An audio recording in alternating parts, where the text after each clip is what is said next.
Nicola Sturgeon's vision of an independent Scotland would have a cataclysmic impact on the world, a former NATO General Secretary claimed in a throwback speech. The next SNP manifesto should offer Scottish independence without the need for a referendum, two prominent party figures have recently claimed. According to the Daily Record, Western Isles MP Angus MacNeil and Inverclyde councillor Chris McKellenny want a pledge that winning a pro-independence majority would be grounds to start negotiations with Westminster. The pair had hoped their alternative approach would be discussed at the SNP conference in June, but the event was cancelled as a result of the coronavirus pandemic. They now say the issue should be debated at a virtual conference.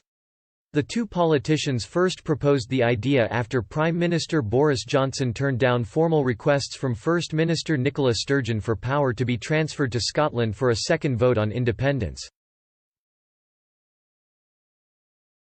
In January, Ms Sturgeon said there could come a time when the Scottish Government would consider holding a consultative vote on independence if this was ruled to be legal by the courts, but in March, the Scottish Government stopped groundwork as the coronavirus crisis hit.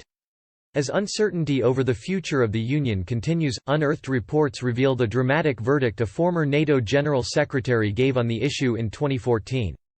Before the first referendum, Lord George Robertson said Scottish independence would have had a cataclysmic impact on the world. He claimed Britain's enemies would have cheered loudest and the forces of darkness would have simply loved it if the UK broke up. Speaking at the Brookings Institute in America, Lord Robertson, who served as Defence Secretary under Tony Blair between 1997 and 1999, said, "Whatever our occasional faults, we are still an anchor of the Western world.